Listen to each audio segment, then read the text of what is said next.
Luxury car segment में अगर हम सेफ्टी, स्टाइल और प्रैक्टिकलिटी की बात करते हैं तो वॉल्वो कार्स का नाम सबसे पहले आता है। और वॉल्वो कार्स अगर हम देखें तो 100 से ज़्यादा देशों में अपनी मजबूत पकड़ बनाए बैठी हुई है। लेकिन अगर हम इंडिया की बात करें तो इंडिया में पिछले कुछ सालों में वॉल्वो कार्स की जो स्ट्रेटजी रही है वो वाकई काबिल तारीफ रही है।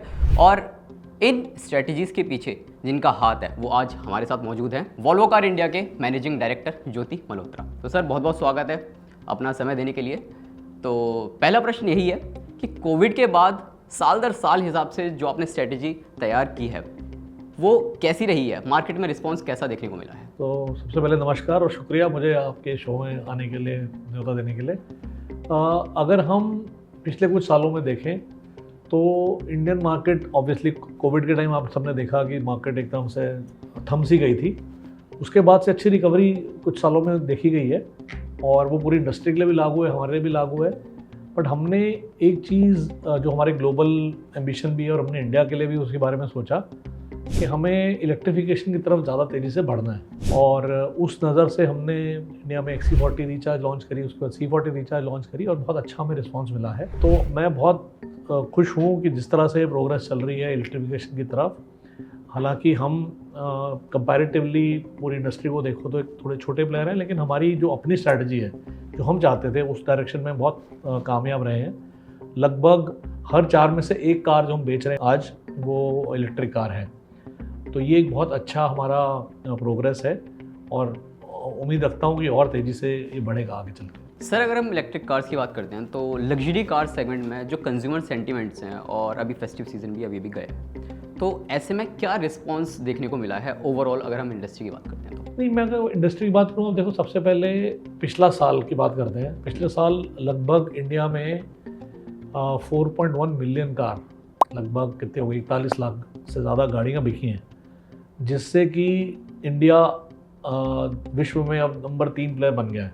पूरी कार की इंडस्ट्री की बात कर रहा हूँ मैं। तो लगभग 41 लाख गाड़ियाँ बेच के हम ग्लोबल में नंबर 3 पे आ गए हैं। तो इस साल ये एक्सपेक्टेड ही था 2024 में कि ग्रोथ थोड़ी सी म्यूटेड होगी और वैसा ही रहा।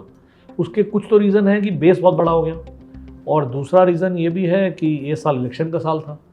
इलेक्शन के साल में, इलेक्शन से पहले, और इंडिया का इलेक्शन तो कहते हैं ना dance of democracy run for a long time, तो वो शुरू हुआ और फिर वो इलेक्शन चले, फिर इलेक्शन रिजल्ट्स आए। तो कुछ महीने उसमें पूरा देश बिजी हो जाता है, चर्चा जो है वो सब शिफ्ट होके इलेक्शन की तरफ चली जाती, तो वैसे ही रहा और वो एक्सपेक्टेड था। और इस वजह से कुछ महीने ग्रोथ थोड़ी म्यूटेड रही। बट फेस्टिवल सीजन में सेल बहुत अच्छी रही सभी के लिए और उसके बाद से ये सभी की उम्मीद है कि जो ओरिजिनल फोरकास्ट थे, बीच में एक समय ऐसा आया था, आपने भी पढ़ा होगा कि बहुत इन्वेंट्रीज बढ़ गई हैं, लेकिन आई थिंक फेस्टिवल टाइम में बहुत अच्छा सेल हुई है सभी कार इंडस्ट्री में। और उसके बाद आई थिंक ये साल जब ख़त्म होगा, कैलेंडर ईयर और फाइनेंशियल ईयर, आई थिंक जो एक्सपेक्टेड ग्रोथ थी वैसे रहेगी। तो ये तो आई थिंक साल मेरे हिसाब से ठीक ठाक ही गया, जैसा फोरकास्ट था वैसे गया। बीच में स्लो डाउन था बट आई थिंक अब रिकवरी फेज में लग रहा है। गवर्नमेंट, कंज्यूमर और इंडस्ट्री का एक टॉपिक रहा है strong hybrid versus electric. Diesel को तो आप ऑलरेडी बाय बाय कर चुके हैं, तो आपके पास ग्लोबली सारी टेक्नोलॉजीज़ हैं।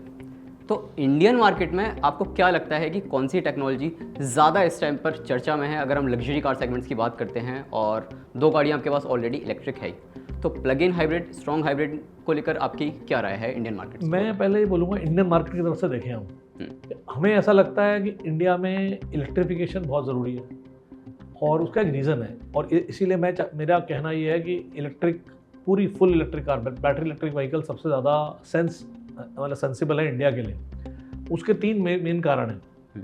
पहला कारण कि अभी आप आए, आपने देखा होगा जिस तरह का पॉल्यूशन इंडिया में है। इंडिया मतलब हम बात करते हैं अपने ग्लोबल हेडक्वार्टर्स में या लोकल हेडक्वार्टर्स में, तो हम यही बात हमेशा, सबसे पहला सवाल ये होता है, लोग पूछते हैं मौसम कैसा, हमारे यहाँ पूछते हैं भाई पॉल्यूशन का क्या हाल है। वो हमारे यहाँ अनफॉर्चुनेट है, लेकिन इलेक्ट्रिक व्हीकल सबसे अच्छा सोल्यूशन है टू कंट्रोल एमिशन। तो पहला तो ये रीज़न हो गया। दूसरा रीज़न अगर आप देखें, इंडिया एज अ कंट्री हम ऑयल पे डिपेंडेंट है इंपोर्ट के लिए, ठीक है। तो अगर उसको भी हमें कम करना है, और गवर्नमेंट ने बहुत क्लियर मिशन बनाया है कि अगर पूरी इंडस्ट्री में लगभग 30% गाड़ी इलेक्ट्रिक हो गई आगे चल के, तो हमारा लगभग 1 लाख करोड़ का इंपोर्ट बिल कम हो जाएगा। तो electric make sense from that angle also. तो 2 रीज़न ही हो गए तीसरी चीज़, बहुत बड़ी चीज़ है कि इंडिया में जब हमने ऑटो इंडस्ट्री शुरू करी, मतलब अगर आप देखो मारुति से शुरू हुआ सफ़र 20, 25, 30 साल पहले, तो हम बहुत छोटे से प्लेयर थे। आज हम विश्व के नंबर 3 प्लेयर हैं। तो उस वक्त हमारे पास ग्लोबल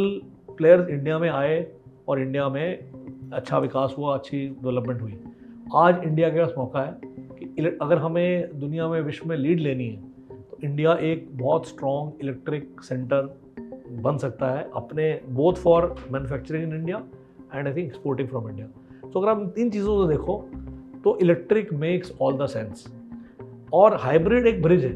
आपने हाइब्रिड की बात करी, from ICE to full electric, hybrid एक बीच का ब्रिज है, क्योंकि बहुत सारी चीज़ें हैं, चाहे वो इंफ्रास्ट्रक्चर से रिलेटेड हो, लार्जली इंफ्रास्ट्रक्चर से रिलेटेड ही है, जो हम बात करते हैं चार्जिंग इंफ्रास्ट्रक्चर, वो समय ले रहा है और वो मेरे हिसाब से बहुत जल्दी डेवलप हो जाएगा। क्योंकि ये चर्चा, मैं कई बार ये बात जिक्र करता हूँ कि अगर हम 20-25 साल पहले जाएं, जब इंडिया में मोबाइल आ रहे थे, तब भी यही चर्चा हुई थी कि इंडिया में इतना बड़ा देश है, कैसे टावर लगेंगे और कैसे कवरेज आएगी, सिग्नल ही नहीं मिलेंगे, ये चलेगा नहीं। लेकिन इंडिया में क्योंकि हमारी डेंसिटी ऑफ पॉपुलेशन इतनी ज़्यादा है, तो सॉल्यूशंस बहुत आसानी से आ जाते हैं और ये भी होगा। तो हाइब्रिड ब्रिज का काम करेगा, कर भी रहा है। और बट फोकस होना चाहिए कि हमें कैसे इलेक्ट्रिक की तरफ जाना है। जो रीज़न मैंने 3 आपको बताए, अगर हम उनको ध्यान में रखें, चाहे वो इंडस्ट्री के लिए है, चाहे कस्टमर के लिए है, और चाहे वो हमारी देश की इकॉनमी के लिए है, तीनों तरह से ये सेंसिबल है। मेरा तो यही मानना है, और एज अ कंट्री हमें इसी पे फोकस करना चाहिए। एज अ कंपनी हम तो इस पर फोकस कर ही रहे हैं। अच्छा, इलेक्ट्रिक व्हीकल्स को लेकर आप सरकार से और किस तरीके की मदद चाहते हैं? गवर्नमेंट ने बहुत ही क्लियर सिग्नल है गवर्नमेंट की तरफ से कि इलेक्ट्रिफिकेशन के ऊपर जोर दिया जाए। आप अगर आप देखें कि 2018 में गवर्नमेंट ने अनाउंस की और इलेक्ट्रिक पॉलिसी, और आई थिंक 2019 में ऐसा अनाउंस किया था कि हमारा एज अ कंट्री एम है कि हम 30% इलेक्ट्रिफिकेशन कर लें। और काफ़ी सारी पॉलिसीज़, चाहे टैक्सेशन हैं, चाहे वो PLI स्कीम्स हैं, चाहे अभी इलेक्ट्रिक मोबिलिटी की अलग स्कीम्स आई हैं, सारी स्कीम्स बनाई गई हैं इसी की नज़र से कि इंडिया को इलेक्ट्रिफिकेशन की तरफ ले जाना है।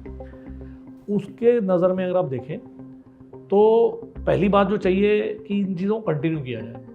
कंटिन्यूटी ज़रूरी है, बिकॉज अभी इंडिया इलेक्ट्रिफिकेशन के दौर में बहुत नेसेंट स्टेज पे, हमारी एज अ कंट्री लगभग 2% गाड़ियाँ इलेक्ट्रिक बिकी हैं पिछले साल में, और ये पेस बढ़ेगी लेकिन बहुत छोटा है। तो ये सपोर्ट बनी रहे कुछ समय तक, और दूसरी बात क्लैरिटी से बनी रहे। कंटिन्यूटी और क्लैरिटी दोनों इंपॉर्टेंट है, क्योंकि अचानक से चेंज नहीं होना चाहिए। अगर अभी गवर्नमेंट एक सनसेट क्लॉज कर दे कि भाई ये 2030 तक है, 2035 तक है, तो क्या होता है कि सब लोग अपनी प्लानिंग उस हिसाब से कर सकते हैं। तो पहली सबसे इंपॉर्टेंट चीज़ है कि जो भी चीज़ें हैं, बहुत अच्छी सपोर्ट गवर्नमेंट कर रही है, वो कंटिन्यू रहें और क्लैरिटी से रहें, पहली बात। दूसरी चीज़, गवर्नमेंट ऑलरेडी बहुत कुछ कर रही है, लेकिन अगर चार्जिंग इंफ्रास्ट्रक्चर का पेस और बढ़ाया जाए तो उससे अडॉप्शन और जल्दी से बढ़ेगा। और कंपनीज की तरफ से तो ऑब्वियसली हम यही प्रॉमिस करते हैं कि बेस्ट से बेस्ट टेक्नोलॉजी लेके आएँ, हम भी ला रहे हैं, सब लोग लेके आएँ। तो जितनी ज़्यादा कस्टमर्स के लिए चॉइस होगी, उतना ज़्यादा अडॉप्शन भी बढ़ेगा। तो आई थिंक गवर्नमेंट की तरफ से तो कंटिन्यूटी, क्लैरिटी और आई थिंक इंफ्रास्ट्रक्चर पे जोर, ये चीज़ें बहुत मदद करेंगी। फिलहाल सर आपका पोर्टफोलियो देखा जाए, 2 इलेक्ट्रिक कार्स हैं और बाकी ऑलरेडी जितनी भी गाड़ियाँ हैं वो तो हैं फ्लीट में। माइल्ड हाइब्रिड है हमारी। माइल्ड हाइब्रिड्स, हाँ, यस। अब 2025 आ रहा है, 2024 ऑलमोस्ट ख़त्म है, तो क्या प्लान्स हैं? क्या नई गाड़ियाँ आप कौन कौन सी लेके आ रहे हैं? और जो सबसे बड़ा सवाल रहता है कि अफोर्डेबल इलेक्ट्रिक कार वॉल्वो की तरफ से देखने को मिले, उसको लेकर क्या कहना चाहते हैं आप? 2 चीज़ें हैं। देखो, जैसे मैंने आपको बोला, हमारा ग्लोबल एम और हमारा यहाँ का भी एम नहीं है कि हम इलेक्ट्रिफिकेशन की तरफ तेज़ी से बढ़ें। और इस नज़र में हमारी विश्व में गाड़ियाँ अब आने लगी हैं। EX30 एक गाड़ी है और EX90 एक गाड़ी है। ये दोनों गाड़ियाँ जल्द से जल्दी हमारा प्लान है कि इसको इंडिया में लाएं। तो बहुत सारे फैक्टर्स होते हैं, तो मैं भी कोई एक टाइम कमिटमेंट नहीं करना चाहता हूँ, बट EX30 और EX90 2 गाड़ियाँ हैं। और XC90 जो माइल्ड हाइब्रिड में बेच रहे हैं, उसका भी एक नया रूप आने वाला है। तो ये गाड़ियाँ हमारी जो आएंगी। अब आपने बात करी कि हमारी प्रपोजिशन क्या है। हम लोग एक प्रीमियम लग्जरी ब्रांड हैं, और हमारा हमेशा से ये एम रहा है कि हम जो ऑफ़र करें, जो गाड़ी हम मार्केट में लाएं, वो होंगी तो लग्जरी सेगमेंट में ही, वो होंगी आपकी प्रीमियम सेगमेंट में ही, लेकिन वो बहुत अच्छा वैल्यू प्रोपोजिशन दें कस्टमर को। लग्जरी कस्टमर की वैल्यू प्रोपोजिशन क्या है कि वो एक्सक्लूसिविटी चाहता है, वो चाहता है कि जो टेक्नोलॉजी है सबसे बेस्ट गाड़ी में लगी हुई हो। सेफ्टी के मामले में आप जानते हैं हम विश्व विख्यात हैं, तो सेफ्टी सबसे बेस्ट ऑफर करी जाए। और हमारा एक और एक्सक्लूसिविटी से लेकर के हमेशा रहा है कि हम एक स्कैंडिनेवियन कंट्री से आते हैं, तो हमारा जो डिज़ाइन है वो स्कैंडिनेवियन है। स्कैंडिनेवियन बहुत मिनिमलिस्ट डिज़ाइन होता है और आजकल उसी को सबसे बड़ी लग्जरी माना जा रहा है। तो हमारी ये ऑफरिंग है और ये हमेशा हम कंटिन्यू करेंगे।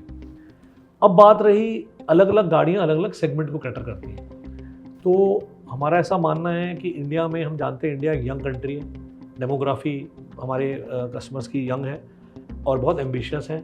और ये तेज़ी से आज की डेट में अगर हम देखें तो जो लोग गाड़ी खरीदते हैं लग्जरी गाड़ी, उनका एवरेज एज थोड़ा सा हायर साइड पे है, पर धीरे धीरे नीचे की तरफ आ रहा है। तो हमारी ऑफरिंग ये रहेगी कि हम जो इस तरह के युवा जो अब लग्जरी कारों की तरफ अग्रसर हैं और जो अब आगे चल के लेंगे, उनके लिए वो हम सही फिटमेंट दें। उनकी जो सेंसिबिलिटीज़ हैं डिज़ाइन की, उनकी सेफ्टी को लेकर के, उनकी लाइफस्टाइल को लेकर के हम वो पेश करें। तो मुझे लगता है कि वो सेगमेंट कैटर करना बहुत ज़रूरी है, जिसको हम आम भाषा मार्केटिंग भाषा बोलते हैं डबल इनकम नो किड्स, या बोलते हो double income with young kids. ये वाला सेगमेंट अब तैयार हो रहा है फॉर लग्जरी मार्केट, और हम चाहते हैं कि हमारी गाड़ी उनको अट्रैक्टिव लगे, ऐसे both from a value proposition and also उनका एक लाइफस्टाइल में फिट हो जाए। तो यही हमारा प्लान है कि हम जो गाड़ी लाएं वो उस सेगमेंट को कैटर करें, उस सेगमेंट के लिए हम तैयारी कर रहे हैं। जैसे कि हम सब लोग जानते हैं कि एक्सक्लूसिविटी, सेफ्टी, स्टाइल सेफ्टी आपने बता दिया, और सेफ्टी को लेकर अगर हम देखो यहाँ पर लिखा भी हो 97 ईयर्स ऑफ सेफ्टी, तो हमने कुछ वीडियोस देखी हैं कि वॉल्वो जिस हिसाब से अपनी गाड़ियों का क्रैश टेस्ट करता है, वो बिल्कुल क्रेन से लटका के फिर वहाँ से छोड़ता है, तो ये अलग क्यों? मतलब जैसे बाकी जो कार कंपनीज जो टेस्ट करते हैं कि ग्लोबल एनकैप में भेज दिया, वहाँ वो एक सर्टेन स्पीड के हिसाब से टेस्ट कर रही हैं, लेकिन आप बिल्कुल अलग कर रहे हो, मतलब लोगों को दिखा रहे हो कि अगर आपकी गाड़ी इतनी ऊंचाई से गिरती भी है तो इतनी सेफ रहती है। तो इसका मकसद क्या है सर? देखो, सेफ्टी हमारे डीएनए में पहली बात है ना। हमारी गाड़ी हमारी कंपनी जब शुरू हुई 97 ईयर्स पहले, तो हमारा यही प्लान था और यही हमारे जो फाउंडर्स थे उन्होंने यही बोला था कि whatever we do has to be around safety about people, और वो चीज़ हम लगातार करते रहे। तो जब सेफ्टी की बात आती है, हम लोग रेगुलेशन की वेट नहीं करते हैं कि गवर्नमेंट चाहती है कि इतने सीट बेल्ट हों तो उतने सीट बेल्ट लगाए जाएँ। हम ये देखते हैं कि टेक्नोलॉजी कैसी अवेलेबल है, हम R&D करते रहते हैं कि कैसे बेस्ट सेफ्टी लाई जाए, और हम समय से पहले हमेशा लाए हैं और हमेशा लाते रहेंगे। मैं आपको एग्जांपल बता सकता हूँ, आपको मालूम ही होगा कि जो सेफ्टी सीट बेल्ट है वो वोल्वो में ही इजाद हुई, और वो करने के बाद उसको पेटेंट नहीं किया गया, और हमने बोला कोई भी उसको यूज़ करे। तो आज मैं बड़े फ़क्र से बोल सकता हूँ with a sense of pride कि हर गाड़ी में एक छोटा सा वोल्वो का अंश आपको मिलेगा, जो सेफ्टी सीट बेल्ट है वो वोल्वो की ही देन है। तो वहाँ वो हमारी ये सोच है। ऐसे बहुत सारे और हम प्रयास करते रहते हैं। एक चीज़ मैं और आपको बताऊंगा कि हमारी एक रिसर्च टीम है हमारे हेडक्वार्टर्स में, जो सारे एक्सीडेंट्स को रिसर्च करती है और कई सालों से कर रही है, मतलब कई डिकेड से कर रही है सोटो से। और वो हर उससे जब वो रिसर्च करते हैं, वो देखते हैं कि एक्सीडेंट का क्या कारण रहा होगा, उसके क्या सीख मिली हमें, क्या और होता गाड़ी में या सिचुएशन में कि नुकसान कम होता, जान के लिए भी और गाड़ी के लिए भी और आसपास के वातावरण के लिए भी, चाहे पेडेस्ट्रियंस हो।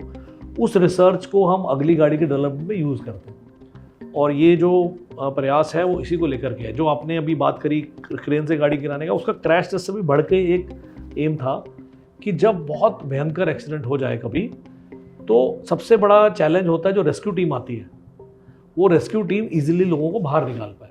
ठीक है, तो उसको रेप्लिकेट किया गया था अलॉन्ग विद द लोकल गॉथनबर्ग की जो कॉरपोरेशन और लोकल अथॉरिटीज़ हैं, उनके साथ मिल करके प्रयास किया गया कि ऐसी सिचुएशन भी हो जाए तो उनको कैसे तैयार होना है कि लोगों को रेस्क्यू इजीली किया जा सके। तो हम हर तरफ से 360 सोचते हैं सेफ्टी के बारे में, और ये हम, जैसे मैंने बोला, हमारे डीपली इनटू आवर डीएनए। हम किसी रेगुलेशन की वेट नहीं करते, हम जो भी गाड़ी मार्केट में लेते हैं वो बेस्ट पॉसिबल सेफ्टी फीचर्स के साथ लाते हैं। Thanks sir, thanks for joining I hope आपके सभी सवालों के जवाब मिल चुके होंगे वॉल्वो कार इंडिया की तरफ से, और फिर भी आपको ऐसा लगता है कि मुझसे कोई सवाल मिस हो गए हैं तो आप हमें नीचे कमेंट सेक्शन में पूछ सकते हैं। हम आशा करेंगे कि सर हमारे साथ फिर से जुड़े और आपके उन सभी सवालों का जवाब दें। Thank you. धन्यवाद।